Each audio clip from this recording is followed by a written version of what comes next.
Essa é uma conversa muito importante sobre o que está acontecendo na guerra da Rússia contra a Ucrânia. Eu vou fazer essa apresentação inicial tanto em português quanto em inglês, mas primeiro em inglês. So welcome everyone to this very important conversation with Mr. Sergey Aleksashenko that I did with Matthew Mezinskis from Porkopolis Economics.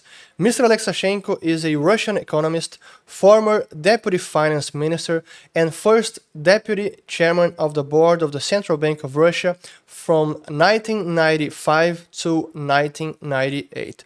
We covered many topics ranging from the ongoing war, the economic consequences of the conflict, the financial sanctions, and the increasing repression within Russia. Please share it and I hope you enjoy it.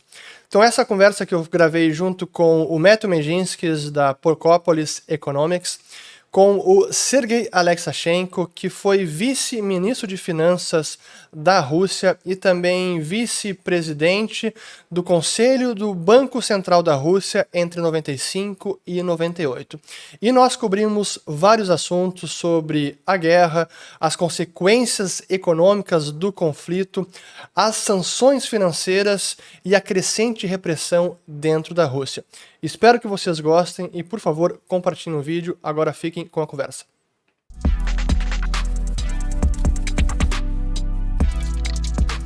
Sergey, thank you very much for coming on the show. Fernanda, thank you. Nice to see you. Nice to see you, Matthew. And Nice Matthew to meet you, as well. Thank you very much for helping me here and have this conversation with Sergey about everything that is going on in Russia with this invasion in Ukraine. And I wanted to start this conversation from the perspective of the Russian population, because I've read all of your recent newsletters on Behind the Iron Curtain, and it's incredible how it seems the Russian population in general, they don't even know about the aggression, the invasion. The word war has been somehow criminalized. People cannot refer to it in Russia. So how is this repression and the propaganda within Russia right now?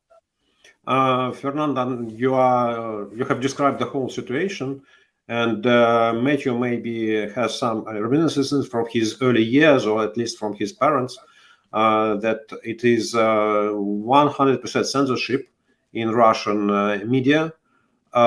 In the last 2 weeks, when Putin started the invasion of Ukraine, he demolished all independent media. He criminalized any publication of news that tells the truth, that provides any facts about the war. And if you watch Russian TV, all Russian news TV is controlled by the government. So there is nothing about the war.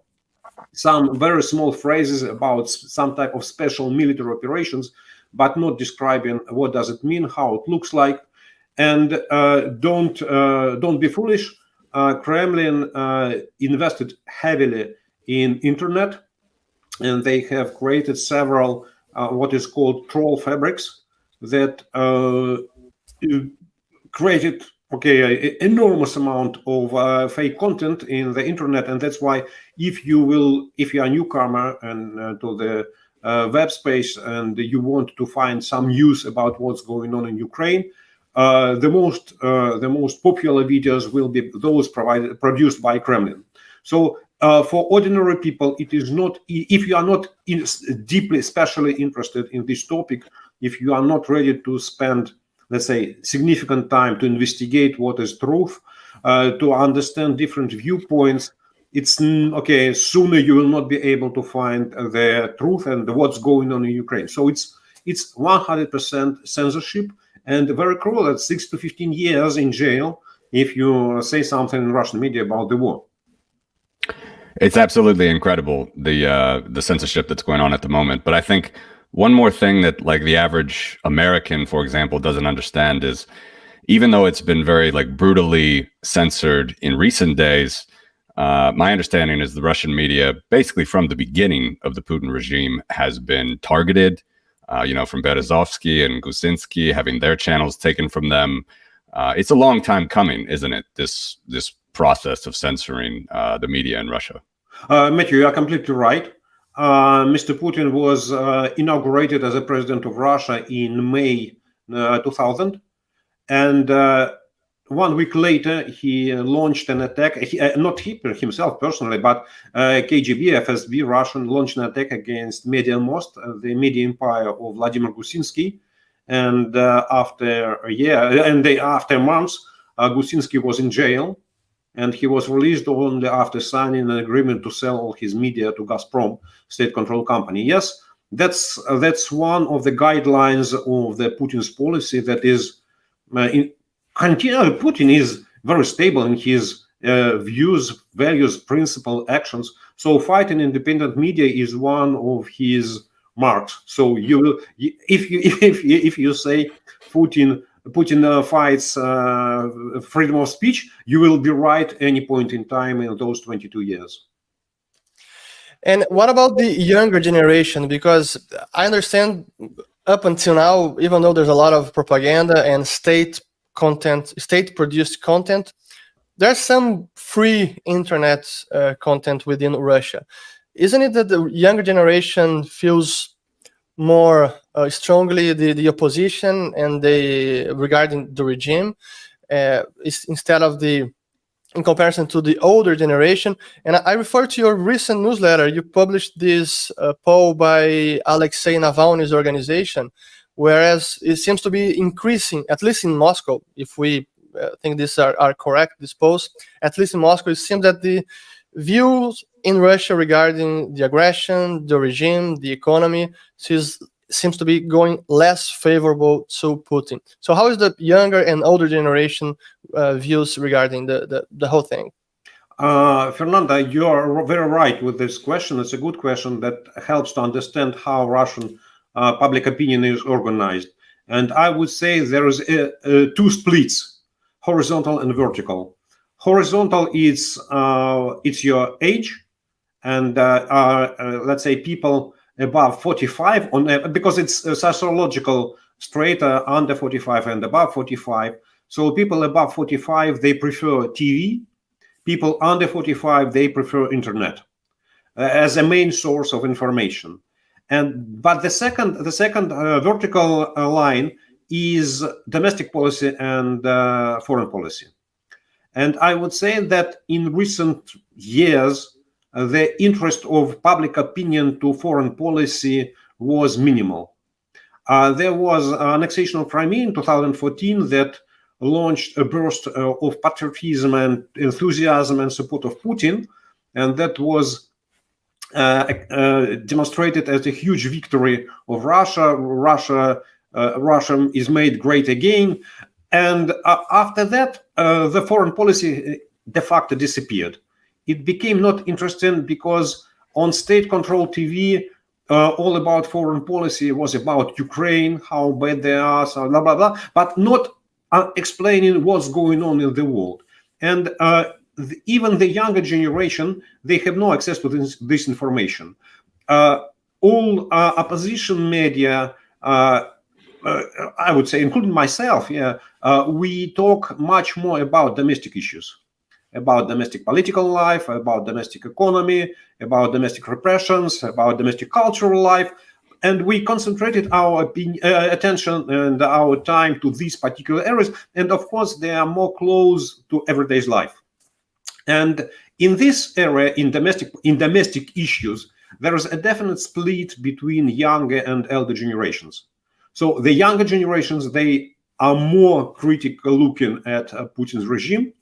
They understand better what Putin is doing. There is less support of Putin in all what he's doing inside Russia. And the elder generation, they rely on the government. Many of people who are, let's say, 65 plus, they still remember Soviet Union and dream of the past. And this split is very visible.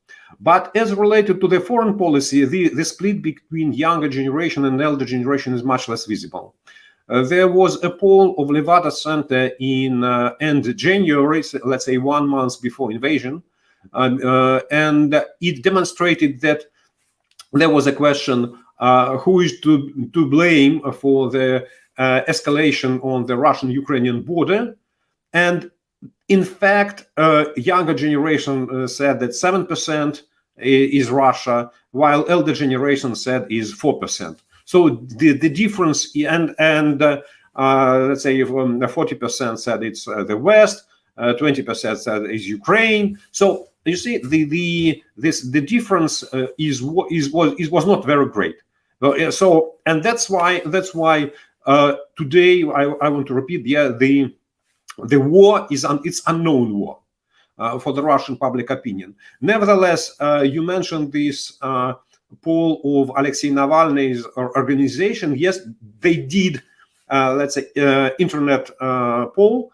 Maybe sociologically it's not very prudent, but it demonstrates trends.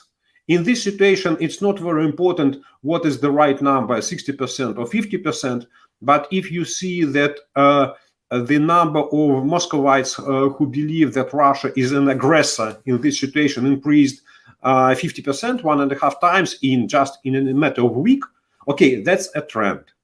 If you see that the number of Muscovites who believe that the economic consequences of this war for Russia will be economic disaster increased 50%, it's a trend. Yes, and this, of course, the younger generation see more catastrophic consequences in economy because they are more linked to the modern world. They understand more what does it mean to travel abroad. They understand more what is freedom of internet. But nevertheless, even the elder generation says, yes, we believe that economic consequences will be very tough and the price Russia will pay will be very high. We want to definitely jump to, some of the economic consequences that will face Russia in light of all of this war and sanctions and everything.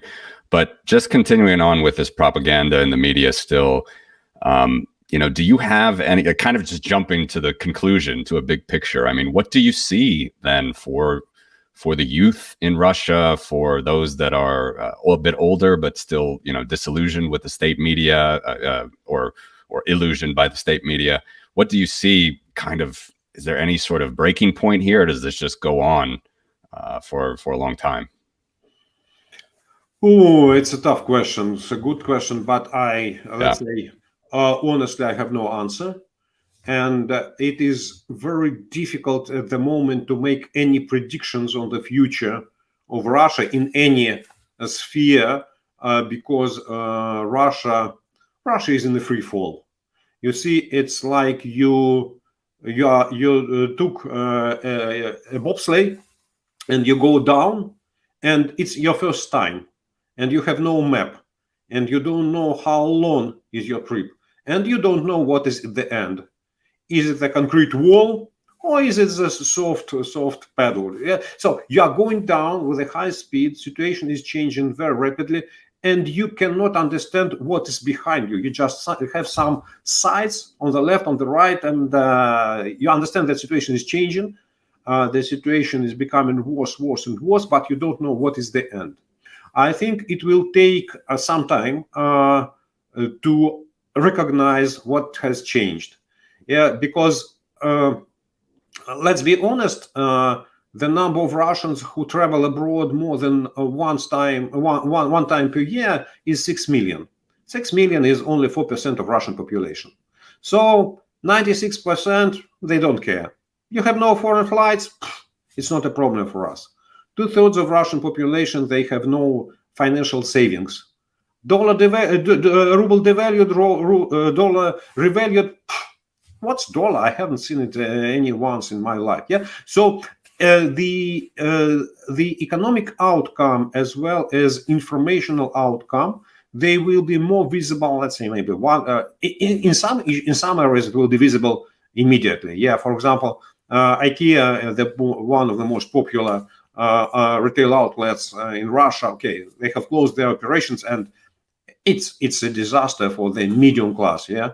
But what's going further on, how many goods will disappear from the shelves of the shops, we have to see. And the same is with the internet, with media, with information. The most advanced people, they have recognized that they have lost sources of information. For example, it is very tough for me just to continue writing my daily digest, because the flow of news has shrunken. It's shrunk, and it's so limited. Yeah, but for the rest of the people, they have to understand, okay, Facebook is blocked, Twitter is blocked, and social media are unavailable, and it will create some change, but the changes in the public opinion, they will be not immediate. Yeah, it's the media any media outlet can be closed in 1 minute, in 1 second, while the change in the attitude and the recognition will take, I don't know, maybe a month, maybe 2 months. And let's talk about the sanctions now, because this has been one of the consequences of the invasion, that we know Putin was preparing for some kind of sanctions, especially from the financial part. The Central Bank of Russia was diversifying the reserves for most of the last 8 or 10 years.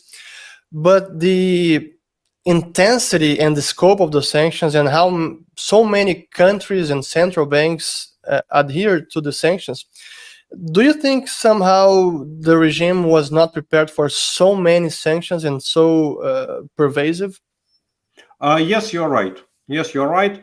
From what we see as a reaction of Russian authorities, Russian financial authorities, the decision they announced, the way in which decision are announced, and the text of the documents demonstrates that they were not prepared.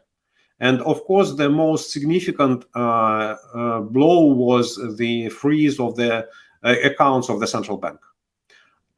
As I can see from what's going on in the Russian banking system, more or less, central bank was prepared to the SWIFT, to shut down of SWIFT, because SWIFT finally it's not a payment system, it's a messaging system, and inside Russia you can communicate via central bank channels.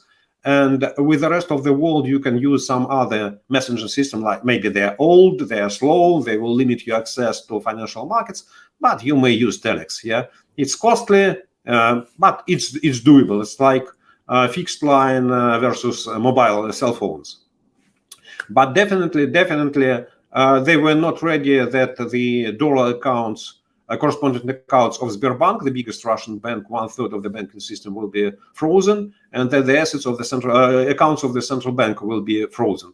So that's definitely created a significant effect on Russian financial system, and we may say that the domestic foreign exchange market has collapsed. By today, Tuesday in Russia, it's day off, and Monday in Russia was day off, and Sunday in Russia was day off, while starting from Thursday, the settlements on the Moscow exchange, that is the main market for the foreign exchange transactions, they halted, because banks were not able to push through their payments through correspondent accounts. Yeah, and that created the situation when there were several exchange rates. There was an exchange rate of the Moscow exchange, that is official central bank rate, and there was an exchange rate of the Bloomberg that was where dollar was 15% higher. And that demonstrates that, okay, but they were not prepared, and up to now they don't know how to deal with it. And so the pressure of sanctions will mount from day to day, because even when I say that correspondent accounts of Sberbank, the correspondent account is a way how Sberbank or any Russian bank communicate with the rest of the world when making payments in dollars. It's done via correspondent account in US banks, and that means that Sberbank cannot make any transaction in dollars, and it will be in effect only in 2 weeks. So it was announced, and US Treasury gave 30 days to shift clients and so on and so forth. So it's understanding that this is inevitable creates a panic on Russian financial market.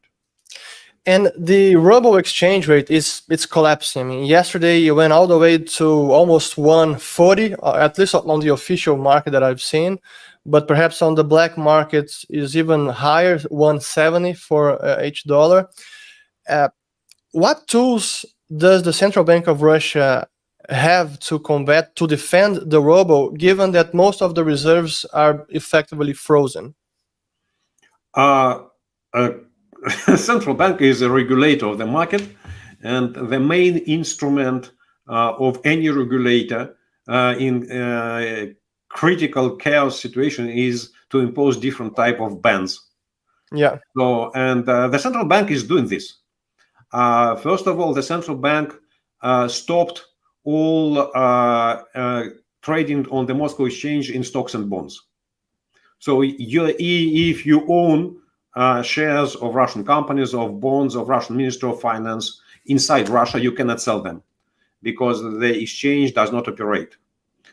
Second, central bank imposed a ban on foreign exchange transaction of Russian citizens' households to their accounts abroad. So legally, Russians are allowed to keep accounts in their foreign banks, but central bank said, okay, no, the foreign exchange should stay in the country. Then the central bank banned transfers to your relatives. So if, for example, you work in Russia and you have high salary while your parents live somewhere in, I don't know, in Bulgaria, in Turkey, in Thailand, or your kid is in UK, German, French, American, Finnish university, and you need to send him funds, you cannot do it. You can send $5,000 per month, and that's a limit. Then President Putin imposed a ban on transactions, on foreign exchange transfers for the companies and residents of 52 non-friendly countries. So 52 countries joined sanctions regime. Russian government declared them as non-friendly, and that's okay. All European Union, United States, Canada, Australia, New Zealand, and so on. And so that's the main instrument. Do not allow foreign currency to leave the country. It seems to me that all these measures to counteract the sanctions and the freeze of reserves is having such an impact in the capital markets in Russia that is turning the country into a virtually uninvestable place. And it might be this way for years to come, even after the war is over. How do you see this playing out? I know it's difficult to predict, but it's a difficult scenario for Russia's capital markets and for Russia's economy. Fernanda, yes, you are right that Russia is ousted from the Western financial markets immediately. So effective the day of invasion, and it will last for years. Russia experienced such situation after the financial crisis of '98, and then after annexation of Crimea in 2014. In '98, it lasted somewhat like 3 years before Russian economy recovered and started to demonstrate significant economic growth, 7-8% a year. And in 2014, the impact of Western sanctions lasted for 2 years. I'm afraid that this time the situation will be much longer, and it is related to the regime of sanctions. At least if the United States and its allies in Europe will be consistent with their promises, the announcement made by Secretary of State Antony Blinken that the sanctions will be in place until Russia will withdraw troops and repay all damages to Ukraine. So we recognize that, first of all, the war is not over, and we don't know how big will be the damage. And second, we can understand that it will be, I don't know, dozens, if not hundreds, billions of dollars. And so even negotiations on this issue, understanding how Putin's brain are organized, may take years. And that means that this, if not a complete blockade of Russian banks and companies from the Western market, but significant financial constraint will go on for many, many years. Moreover, answering your previous question on the financial, let's say, how Russian authorities try to prevent the effect of sanctions, I forgot to mention that most recent decree signed by Vladimir Putin last Saturday, when he gave a right to Russian entities, starting from Ministry of Finance to regions, banks and companies, to repay their foreign debts in rubles. And if Russian residents who are repaying debts are paying debts to the residents of those 52 non-friendly countries, they may, once again, not have to, but they may place rubles into special accounts that are restricted by the central bank. So we, in the situation, technically it's the default. Yes, because if, for example, on April 4th, when the Minister of Finance has to repay, Russian Minister of Finance has to repay $3 billion of Eurobonds, and it will pay some portion of it in rubles to special accounts with non-convertibility or non-transferability of funds abroad, that's a default, because there is a regulation, and that may cause cross default over all Russian Eurobonds, and that means a lot of legal disputes all over the world. And the same applies to Russian companies. I don't know the end of the story, but last Sunday, March 6th, it was a time maturity date for biggest Russian oil company, Rosneft, that is controlled by the government, to pay its $2 billion bonds, Euro bonds. And on the day, at least as the end of Monday, the funds were not transferred to the agent. So technically, Rosneft has another 29 days before technical default transforms into real default, financial default, legal default. But if a legal default occurs, that means Rosneft, with all its oil export, will be under litigations, under arrest, and so on. So the situation is so unpredictable and so complicated that this financial blockade really may last for years. It's not a question of 1 or 2 years. Yeah, it's fascinating. It's amazing.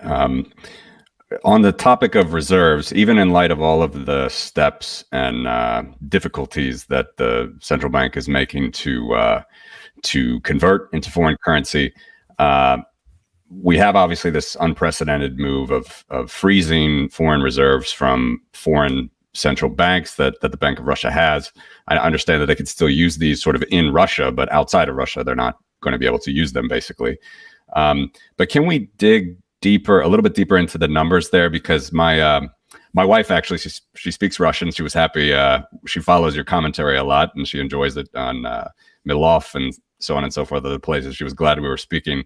But she actually, I didn't get the numbers from the Russian Central Bank website or whatnot. I know it's hard to actually access some of these sites right now, as you know.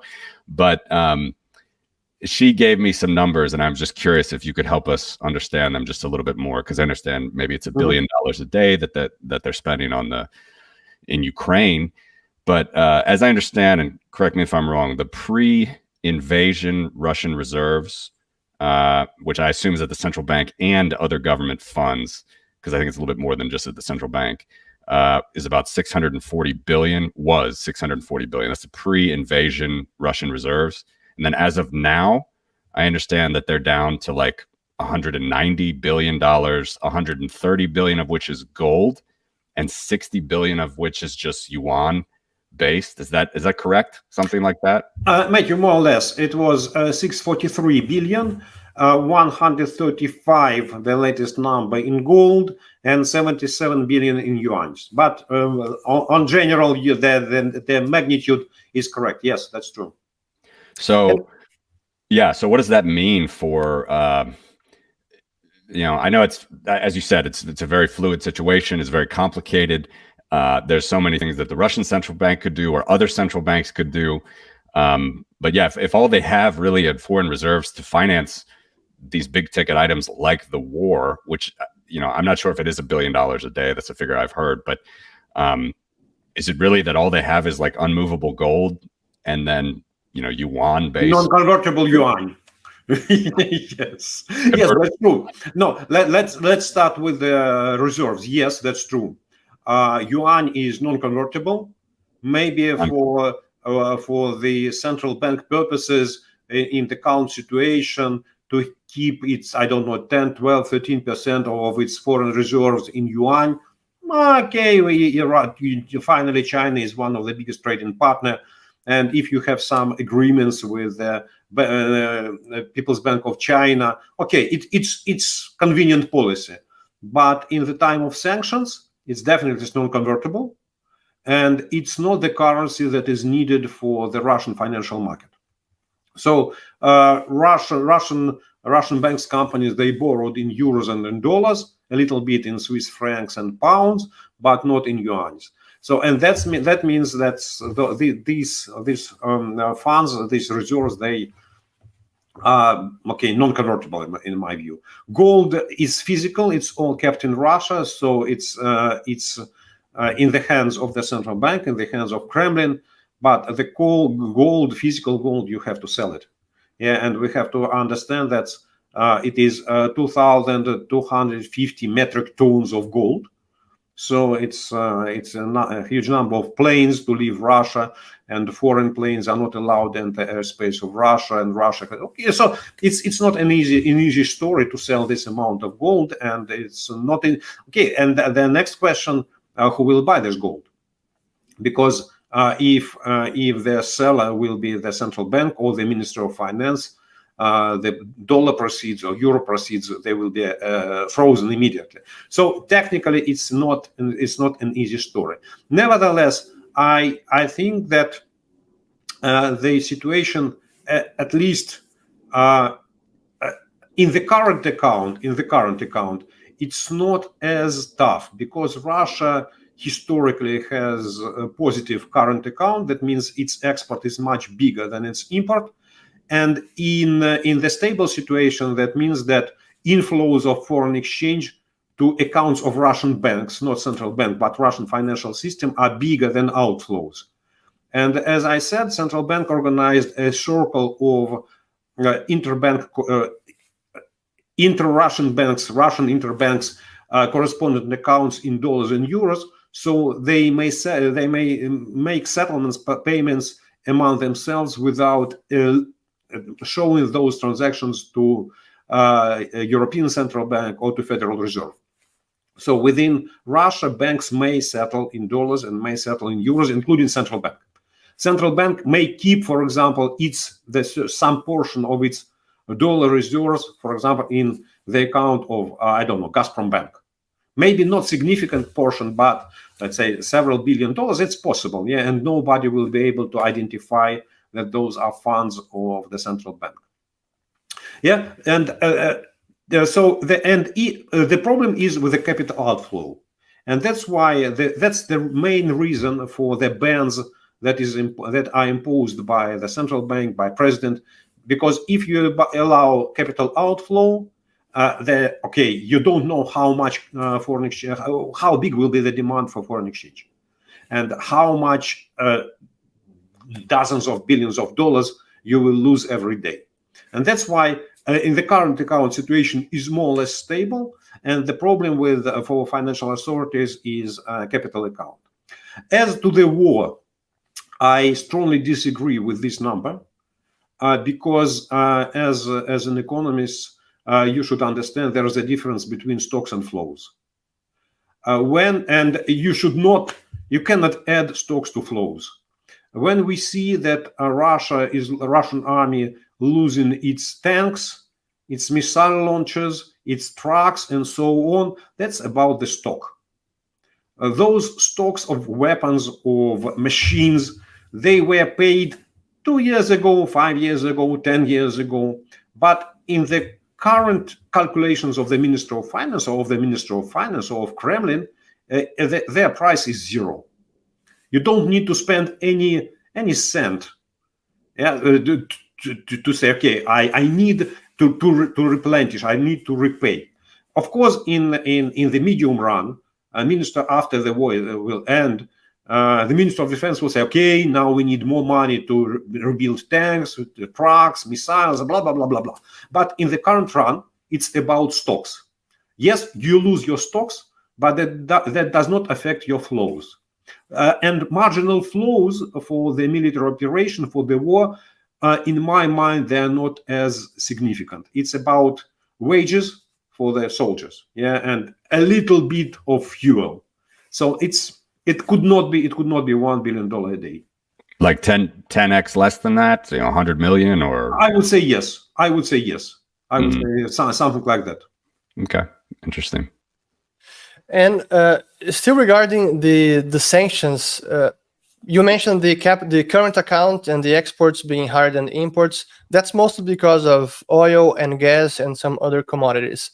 But since we are seeing a possible escalation of the conflict, or at least the conflict is not yet being resolved, it's going to take longer, we might see the sanctions escalating to oil and gas. I think, today is Tuesday. It seems that Joe Biden is already threatening to ban Russian oil.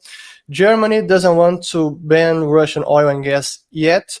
Yesterday, I think it was the Ministry of Finance from Russia already threatened to embargo gas and not supply gas through Nord Stream 1. So we might get to this scenario of stopping the flow of oil and gas from Russia, therefore money financing Russia. So once this happens, my first question is, do you think this is going to happen? And the second question is, if this does happen, how much do you think this is going to impact the Russian economy and the war effort as well? Okay, Fernando, it's a great question, but I have to split it in parts. First of all, we have to understand, oil embargo is on the table, and we know that it is under discussions, under considerations, and maybe something may happen. But we have to understand that there is a different collateral damage for the United States and, for example, for Germany. Yes, United States is one of the biggest importers of Russian oil. Yes, because American refineries, they have substituted Venezuelan oil by Russian because of chemical composition. So you don't need to spend a lot of money to readjust your equipment to, if you substitute Venezuelan oil by Arab oil, you need more heavier investment. And Russian oil is more convenient for this. And if the United States impose ban on import of Russian oil, that means that tankers that carry Russian oil will stop in the middle of the ocean, and the owners of this oil will start negotiating with consumers in other countries, which are India, China, maybe some other countries in Asia, like Pakistan. And yes, guys, why not? Russian oil, no problem. 20% discount, 30% discount. But that means that on the, let's say, real economy, that means that oil production will go on in Russia. Yes, and the wells will pump oil, pipelines will deliver oil to the seaports, and ships will carry oil all over the world. The price will be less. It will be not 110, but let's say $80 per barrel, or even $70 per barrel. But it's not a disaster. It's not a disaster. Russian budget is composed for this year as zero deficit, with a oil price level of $44 per barrel, and the exchange rate of something like $72 per barrel. So Russian, there will be a little bit less of current exchange or foreign exchange in the accounts of the oil companies, maybe a little bit less, or because of the exchange rate, even more ruble revenues for the Ministry of Finance, while US refineries will need to invest in the readjustment of their equipment. But it will be psychologically and let's say in PR, as perception, it will be visible as a strong action. Why Germany is against? Germany and Poland, these are two countries that import bulk of Russian oil by pipeline. Russia exports only less than 15%, something like 13.5% of its oil by pipeline to Europe. That is former pipeline Druzhba, friendship. And it supplies oil to Poland and Germany. And it will be very difficult for Germany to, I think both countries, Germany and Poland, they have limited capacities in their seaports to absorb oil delivered by sea. Poland definitely has no such capacities. And that means that those two countries, they will pay much higher price for these sanctions. And that's why they are against it. Yeah, because it's not an issue. Of course, the Western world may agree to substitute Russian oil by Arab oil or by, I don't know, African oil, and Russian oil will go to China. It will lead to some increase in oil price, and Western society, Western countries ready to absorb higher gas prices, gasoline prices, but it will not affect current production. Current production may be affected if Germany and Poland agree to cut their import of oil, but how they can solve their domestic problem, it's a great question mark for me. And more or less the same happens with gas. Yes, Russia supplies gas by pipeline to Europe, and it's about electricity. It's about electricity production in Central Europe, in Southeastern Europe, in Germany, and no alternatives. No alternatives. I heard about this statement of Russian Deputy Prime Minister that Russia is ready to may cut supply of gas by Nord Stream 1, and I wonder, was this statement agreed with Gazprom? Because Gazprom in this situation has two options. First, if Nord Stream is blocked by Russia, Gazprom may deliver gas to Europe via Ukraine. Their spare capacity, and so that means that Gazprom will have to pay more money to Ukraine to deliver gas to its consumers. Otherwise, if it is complete complete halt of export of Russian gas to Europe, Gazprom has to freeze wells. That is costly, and Gazprom has to go to litigations in different countries of Europe, because it has violated contracts, and it will be costly, and assets of Gazprom will be arrested. But a day before, Gazprom repaid its bonds in dollars just in time. So I think it's a more emotional statement of Russian Deputy Prime Minister rather than economically calculated and rational. Yeah, there's a lot of energy dependence still from Europe, as has been talked about a lot on Russia. I guess two questions still regarding this. It's a horrible war right now. I have friends in Ukraine. We've talked about it a lot. I really feel for all of these people. We would all love it to stop. But economically, how the Kremlin might be looking at this, the first question would be, even if they just left right now and agreed on something and just left Ukraine, I presume that all of the sanctions that exist probably will stay in place for some time. So do you think that the Western world, I guess, still has the upper hand, even though it is very energy dependent on Russia? Or do you think the Kremlin somehow can get themselves out of the the predicament that they're in? And then the second question would be, are we at the point with sanctions that the Kremlin is looking at this, as has been kind of mentioned, like as an act of war? Are we at the point of sanctions on Russia where this is kind of an act of war? Well, great question, Matthew. Great question. We started our discussion with a statement that Russia, Kremlin, they have underestimated sanctions, the pressure of sanctions, the magnitude of sanctions. And another point we need to emphasize, in my view, Putin is still unaware of how strong sanctions have hit Russian economy and what is the damage for the Russian economy. At least his political rhetorics has not changed, and the activities of Russian militaries in Ukraine, they have not changed. They even more cruel became in the recent days. And that means that he does not change his assessment of the situations, of costs and benefits. And I think that the price Russia will pay economically will be huge. And I believe that the West will not remove sanctions, even if the war ends today or tomorrow. The West will not remove sanctions for many months, even not years. And I would say that the last point is the most important. It's not only about capital markets. And it's not, then the capital markets are not the most important.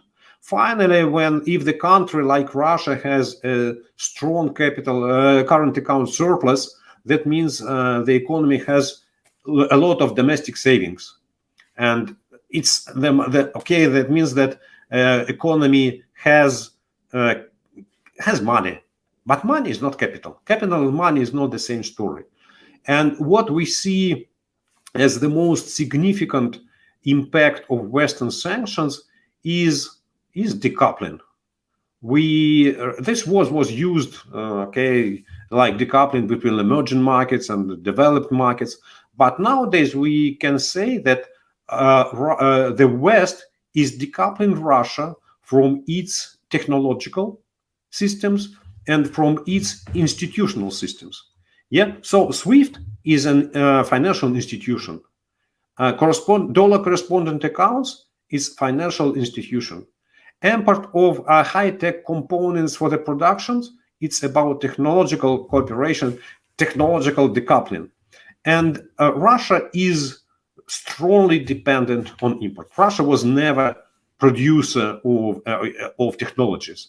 The Tsarist Russia was importing technologies. The Soviet Union was importing technologies. Russia, after the disintegration of the Soviet Union, was importing technologies. And China cannot substitute the West, because China is not producing advanced technologies. Yeah, and that means that this decoupling of economy is the strongest measure, the strongest sanction that ever we have seen, because Russian economy is huge, and it has a huge manufacturing business. Russia may be happy that before the invasion, Russia produced something like 80% of cars inside the country, but they were assembly plants. More than 50% of components came from Europe and America, and all this import has stopped because container companies, they don't want to deliver containers. Shipping companies don't want to deliver containers to Russia. If Taiwan's TSMC stopped to supply chips to Russia, that means Russian companies, they cannot produce refrigerators, dishwashing machine, washing machines, micro ovens. All of this requires these chips. Maybe not the most advanced chips, but Russia does not produce them as it is, and that's why the final economic costs for Russia as a result of decoupling. If it's not, I do not discuss. I don't know the amount of compensation, reparations to Ukraine. It's about what is the damage. What is the damage for the Russian economy out of decoupling? It will be tremendous. And okay, if you say it is economic war, yes, it is. Yeah, it's a hybrid war.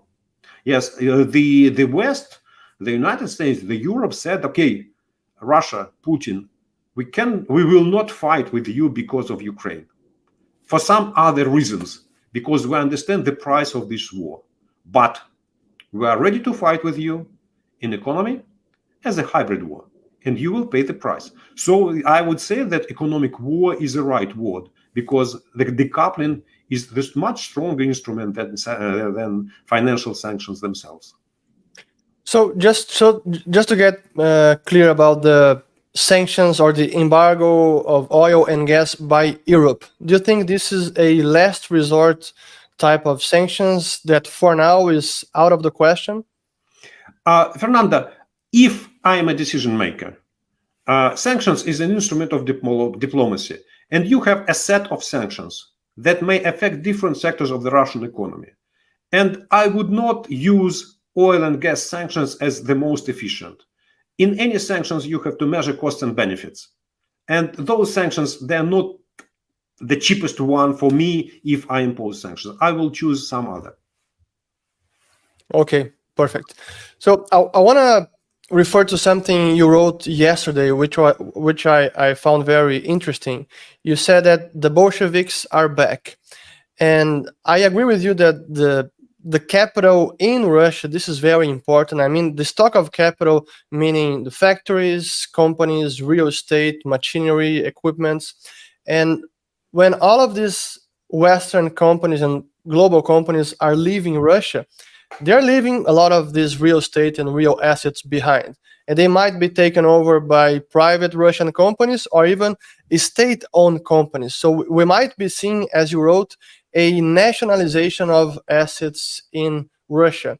This is also something very concerning for the Russian economy going forward. Can you elaborate a bit further on this aspect, what you mentioned, the nationalization of assets within Russia? Yesterday it was Sunday, Monday. It was Monday. The chief of staff of the Putin's party, that is called United Russia, made a statement. It's not an official statement of the president, of the prime minister, of someone of the government, but that's a bureaucrat of the party, rather influential, who said that we may treat the Western companies left Russia, and we may treat it as an intentional bankruptcy. And because of that, we may nationalize those companies. So that was the statement. It's not quotation, but that was the statement. And that means that the problem that many industrial companies, many technological companies, many logistic companies that are owned by the foreigners, they will stop their operations. That means not only unemployment, but as well shortage of some goods, some services. And that means that Russian authorities, they think how to fight with this effect of moral behavior of Western companies. It's not about sanctions. It's about moral behavior. And he believes that if, for example, if Russian government will nationalize those companies, that means the Russian government will be legally allowed to operate those companies. Because if you are Western producer with a plant in Russia and you close this plant and stop all operations, okay, legally it's your property, but it's even not real estate. Yeah, it's a stock of buildings and equipment. So to make it capital, to make it enterprise, to make it company, you need it to operate, you need labor force, you need management. And he believes that if the government will nationalize all those companies, it legally will be allowed to operate them. But he's definitely economically uneducated person. So I look on his bio, and he does not understand that the ownership over buildings and equipment does not make the company operational. Yeah, and that means, on the one hand, if those decisions are taken, and if the government will adopt, or Russian courts will adopt some type of these decisions, that means that foreign companies or foreign investors, they lose their property in Russia.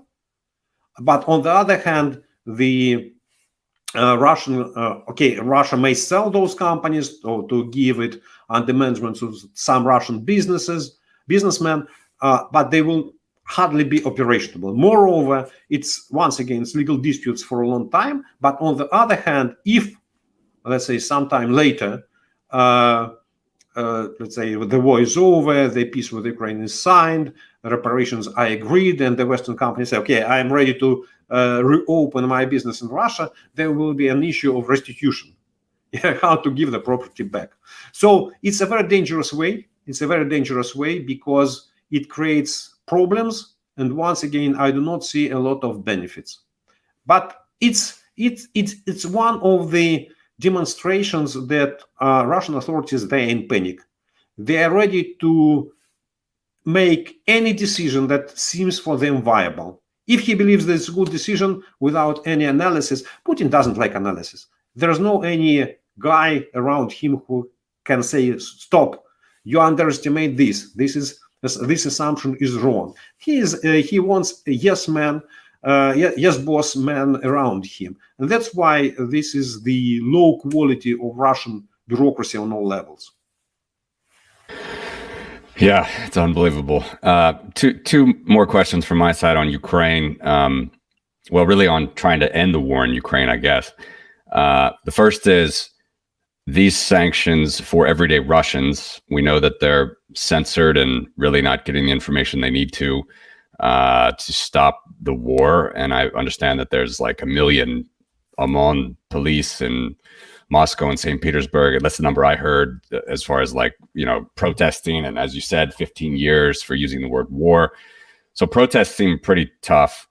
But as far as the sanctions that are in place right now, economically against Russia, the first question is, do you think that they would hurt the everyday Russian more than the oligarch society and the Kremlin, or 50-50, something like that? And then well, let me just ask that question first. Just that question first. Matthew, I think that sanctions will hurt the upper half of the Russian population. So if we have, let's say, if we split the Russian population by income, the lower 50%, sooner they will not feel it. Of course, they will feel inflation, and inflation will be spread over all products, even foodstuff, even though foodstuff produced in Russia, but they will not be able to link this inflation with the war. At least it will not be visible for them. And in the upper half of the population, once again, the sanctions, the effect of sanctions, the effect of war, the price of war will be different.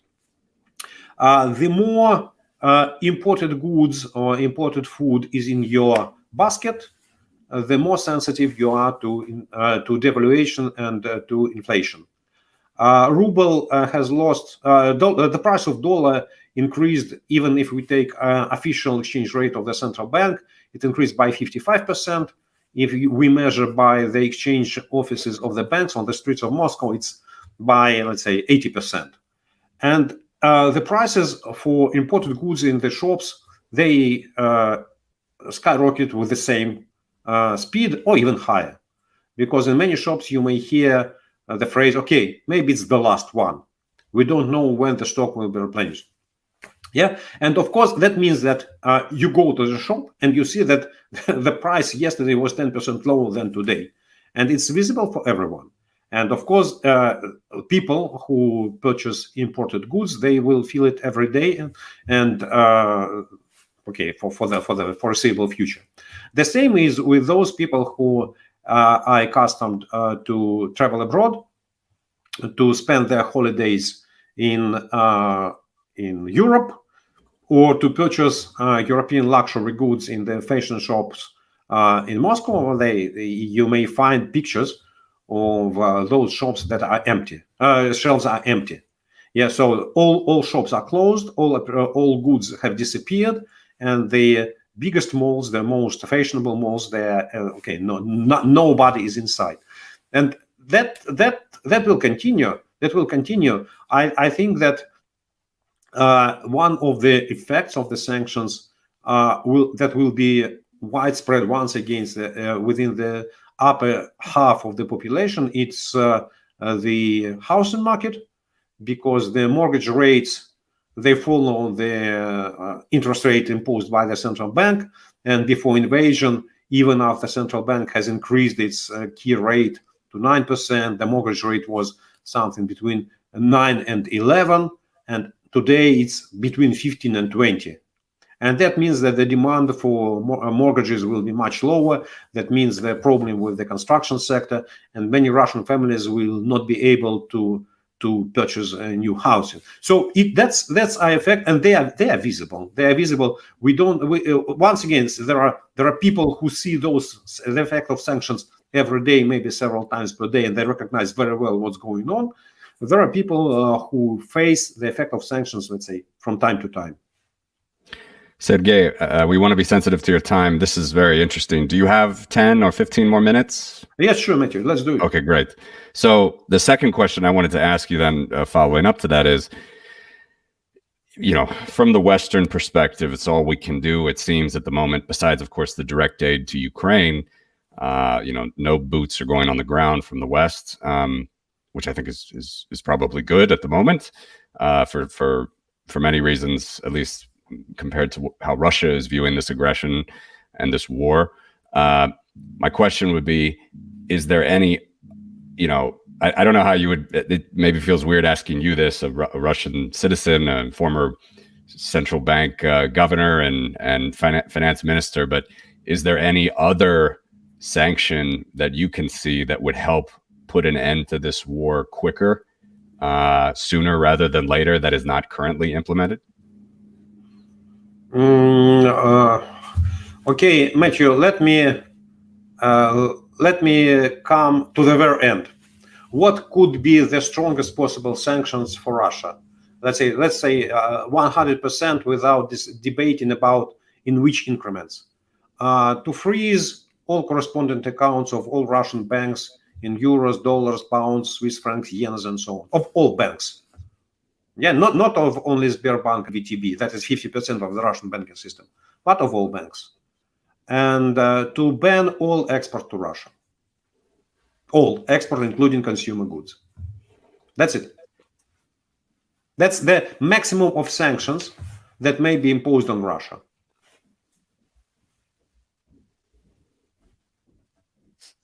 Pause for thought now. Yeah.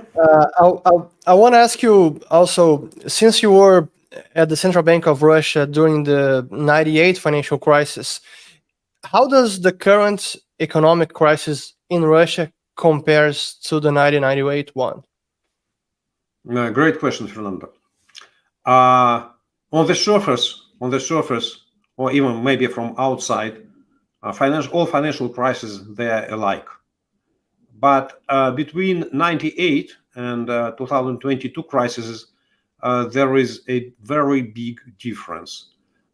In 98, it was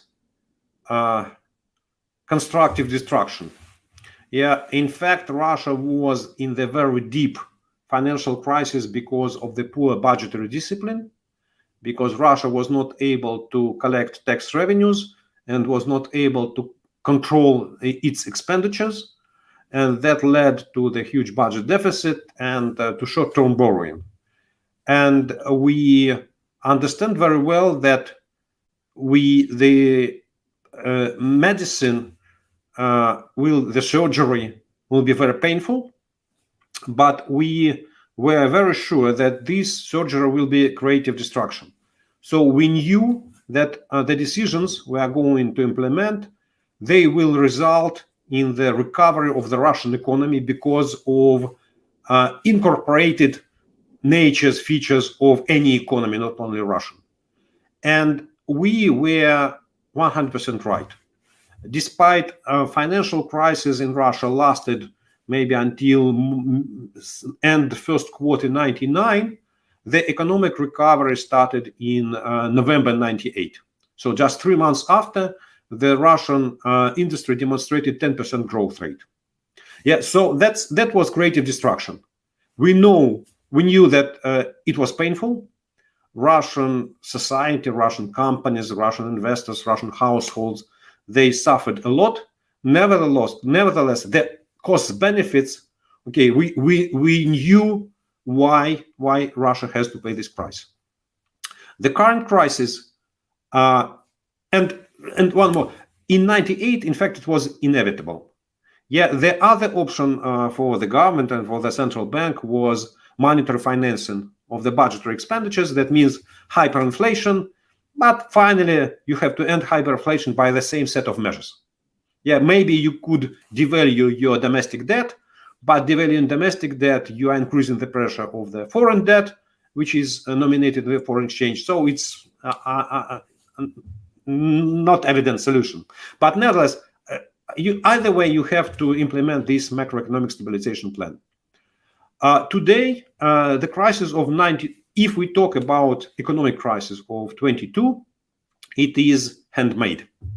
So it's intentionally created crisis because it could be avoided. If there is no invasion of Ukraine, okay, there is no economic crisis. And this crisis does not lead to any creation. Yeah, it's a destructive destruction. So it's all measures implemented by financial authorities, despite their right or wrong, they are targeted on reducing negative effect of sanctions, not solving the problem, because the problem is not in economics. The problem is not in macroeconomics. The problem is not in exchange rate, in the budgetary discipline. Macroeconomic fundamentals of the Russian economy, they're tremendously sound. But the problem is that the problem of economic crisis is political decisions. And central bank governor, minister of finance, prime minister, they cannot affect Putin's mentality. Yeah, and that's why that is the biggest difference. This crisis is handmade and is leading to destruction, not to creation. Interesting. I have two more questions. I know that Matthew also has at least one. We could go on for longer here because it's so important to get your view, given your experience and you have first-hand experience in the economy in the country, and you know how the political system works. But given the rhetoric we see on the West, on the media, and some people that they say, you said that this invasion was done by Russia. So Russia didn't have to invade Ukraine. And I agree. But there's a lot of people saying that somehow the West, yes, provoked this and that Putin was left with no other choice but to invade. How do you respond to this kind of critics? It's bullshit. It's 100%, or like in Russia, we say it's 136% bullshit. Because in one of the elections, Russian Electoral Committee published a result where the sum was 146%. There is Putin making decision about invasion of Ukraine. Putin has not demonstrated any fact that there was some preparation for aggression on behalf of Ukraine. And you should be crazy if you are president of Ukraine to invade of Russia, whose military might is definitely, I don't know, 10 folds stronger. Yeah, you should be really crazy.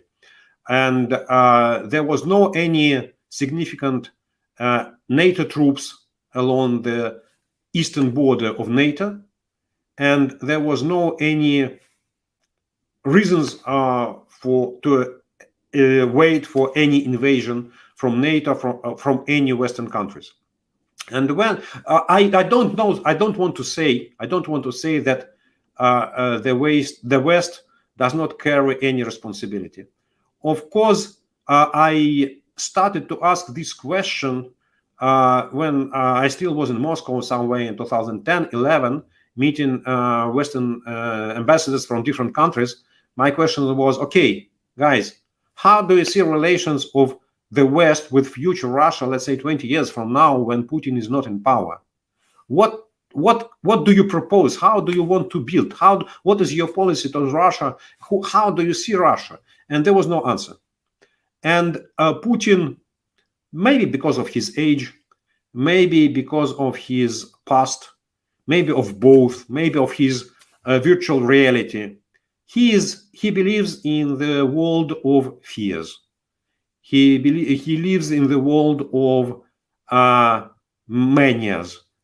And in his mind, Russia is the country, Russia, Tsarist Russia, Soviet Russia, his Russia, is the country that was invaded by foreigners permanently.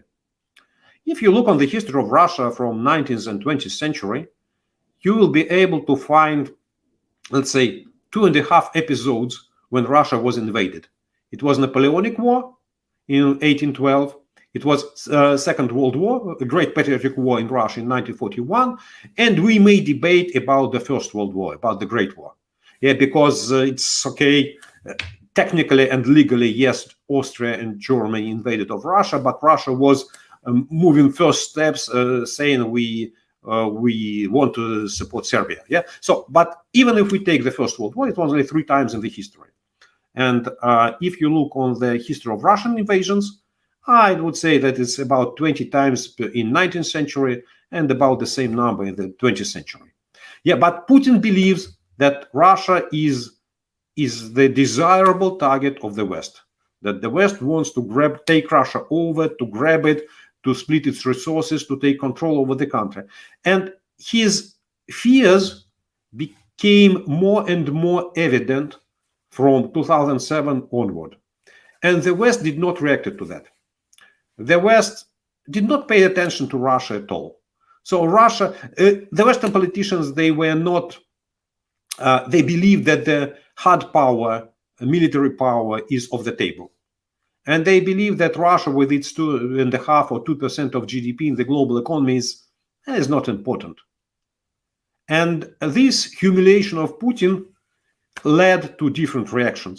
He believed that the West is weak, that the Europe is disintegrated, then that the NATO is non-efficient, and he may use, he relied on hard power. I believe, definitely, I believe that the war with Ukraine is the greatest strategical mistake of Putin. And until the invasion, in my analysis, I usually say that I do not believe in the war because it does not lead to any benefits. It's irrational decision. So I'm looking on Putin as a politician, as a Russian politician for 22 years. And I thought he was rational in any of his decisions before that. I could explain why he did this or that. Invading of Ukraine is irrational decision, because if you are, I really believe that he was afraid of NATO. He is afraid of the United States. He is paranoidally afraid of war, that the United States wants to launch a war and grab his territory and remove him from power. But if you want safety, if you want security, the best way to reach a security is to agree with your opponent, is to negotiate with the opponent on your about your concerns. And when he started to blackmail the West in November, December last year, the West has made some shifts in its behavior. Yeah, finally, the Western leaders recognized, it's serious. Let's talk to this guy. And the West was ready to negotiate. Just remember, a couple of days before invasion, President Biden was ready to meet Putin. So the United States, the West were ready to negotiate. So if you really believe that Russia is unsecure, negotiate it. And it will be definitely more efficient, and you demonstrate, I reached my goals. With his decision, with his invasion of Ukraine, Putin, he consolidated Europe, transformed it into a political and military bloc. Putin has consolidated NATO. Putin moved more NATO forces closer to the borders of Russia. Putin called more US troops to the borders of Russia. And so strategically, from the security viewpoint, he reached quite opposite goals than he declared. So I believe that, yes, we may blame the West for some mistakes, but definitely we could not blame the West for the war. The war is personal decision of Putin, and it's completely irrational. Let me ask my last question, and I want to quote from your last newsletter. Yes, you wrote the following, and I quote, "I have said many times that Putin's system would not outlive its creator. The decision of the past 2 weeks have made me increasingly confident of that." End quote. How do you see this playing out? Perhaps a state coup within Russia, or how? Or I want to have you elaborate more on this sentence because it's powerful. It's a great question. It's $1 billion question, or even $10 billion question. We don't know how Putin's system will end. Definitely, nobody knows. But we know very well that all dictatorships end. We don't know what will be the next. And when I say that the Putin system will not out-survive his creator, I mean that the system we see in Russia today is the system where Putin is playing the role of all checks and balances. He is the centerpiece of the system, and without this system, internal tensions, internal conflicts, internal counterbalances, without this center element, they will destroy one another. So the system will collapse immediately, despite who is the next leader of Russia and despite what is his political orientation. Yeah. So, and if historically we debate how dictatorship ends, it's there are three main, or let's say two main ways. First, it is natural issue. As all human, Putin is a human being, and he may end his life sooner or later, and nobody knows when and why. Second, it's about coup d'etat. Yeah, so people around him, people close to power, they are more rational than himself. They recognize that the damage he brought to Russian economy, to Russia as a nation, as a country, is so huge that every next day of his staying in power creates situation even more tough for the next generation, for their sons, for themselves. And they remove him from power one way or another. And the third way, it is when once again, it's historically that very often dictators lose power when they start unsuccessful war. And I'm not sure that Putin has any end game vision with the war in Ukraine. Yes, Russian army is much stronger. Yes, Russian army may defeat Ukrainian army, but that is not the end of the war.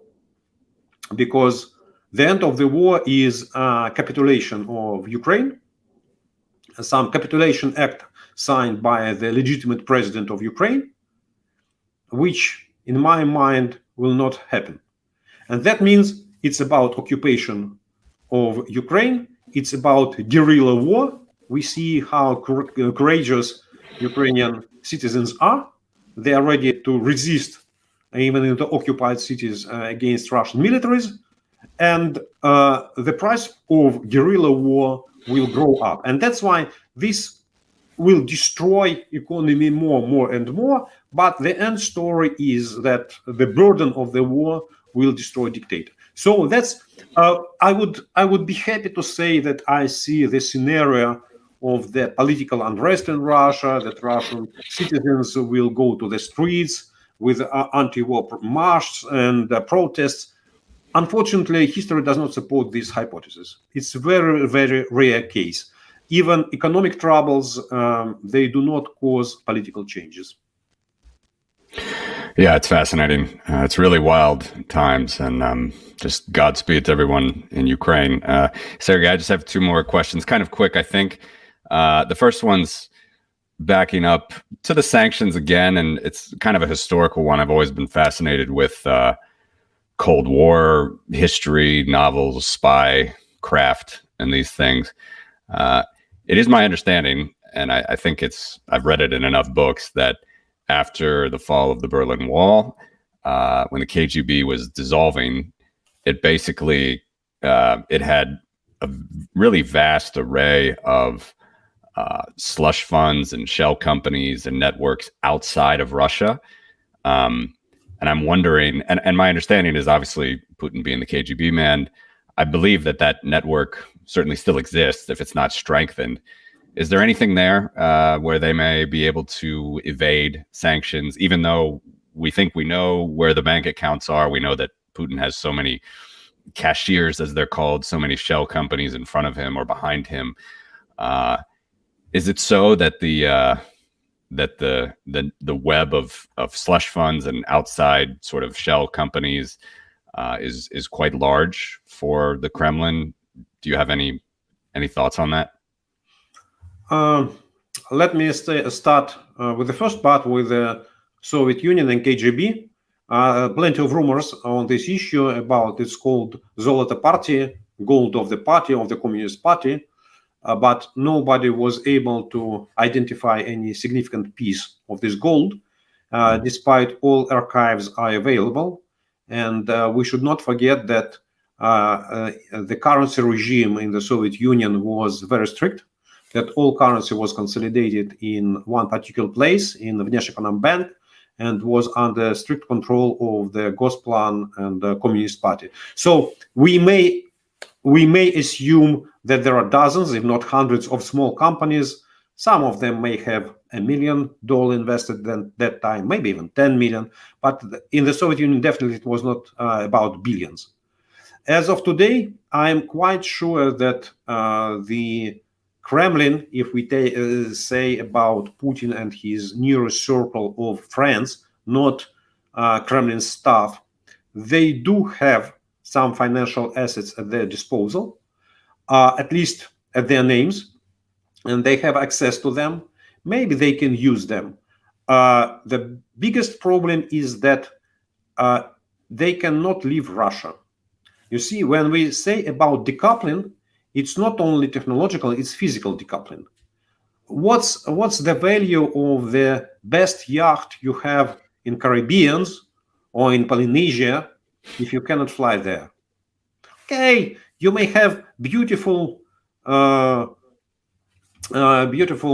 villa in Nice or in in Italy, in Sicily, in Tuscany, but if you are not able to visit this place, the value of this villa is zero.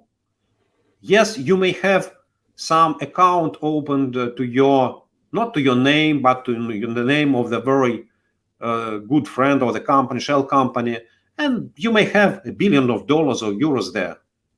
But if you cannot use any cent of this money, and if you cannot visit your bank, sign any bill, okay, the value of this fund is zero. So I believe that they are not legally, technically, they are not poor people, and they have access to huge financial resources. But they have access to these resources in the world which is not decoupled. In the decoupled world, the situation is different. This time is different. Yeah, interesting. Okay, and then just last one for me. We've talked so much about censorship and the propaganda in Russia. Some of our Western viewers may be confused on how you're so outspoken. Obviously, you're not in Russia. I'm just curious personally. I mean, how are you looking at Russia personally? I presume during this time, and I don't know, maybe ever. I'm just curious. I presume you're never going back to Russia, or is that a goal of yours still? It's my goal. I cannot go to Russia because there is a warrant. I'm the wanted person in Russia, and I may say that I have one-way ticket. I may go there, but if air companies allows, but soon I will not be able to leave Russia. I will go to jail, and like Alexei Navalny when he arrived to Moscow. My dream is really to come back to Russia. I have many friends. I have my mother there, but it is possible only after Putin regime collapse. So the next day, as the window opens, I will fly to Russia. Sergey, I want to thank you very much for your time. This has been a very important conversation, and I hope it enlightens a lot of the issues we are seeing right now, this ongoing war, the decimation of the Ukrainian population, the economy, the Russian economy as well. So it's been very fascinating and important conversation. Thank you very much. And I want to give you some more seconds or minutes if you have a final message to our viewers, something we have not spoken yet, please feel free. Oh, Fernando, Matthew, thank you very much for these very interesting discussions. In fact, I believe that we have been able altogether to look on the different aspects of the economic situation in Russia and the economic price of the war. The only one phrase I want to say is that it's not the end of the story. It's not the end of the story. The story is go on. Unfortunately, it's not a show. It's a war. And the price of war will increase for Russia, definitely for Ukraine. For Ukraine, this war will be much more costly, and I think that the West should be ready to help Ukraine after the war. We should not forget about this. Yeah, we should not forget, and we should not forgive Putin for this war. That's it. Thank you very much, Sergey. Thank you. Thank you, Fernando. Thank you, Sergey. Nice to meet you. Thank you so much.